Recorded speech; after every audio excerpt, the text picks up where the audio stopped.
Hi, this is the DOOGEE S61 Pro and I'll show you how to log out from Gmail account on this device.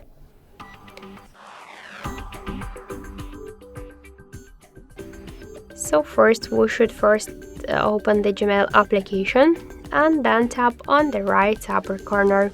To log out from Gmail application, we should first log out from Google accounts on our device. So tap to manage accounts on this device, click to your account and tap to remove account. Once again, I assure tap to OK. If you use some protect methods, just enter them here. Now we just successfully log out from the Google account, and let's go back to the Gmail app. So we could see that we also successfully log out from the Gmail application. So that's it. Thank you for watching, and if you like this video, leave thumbs up and subscribe.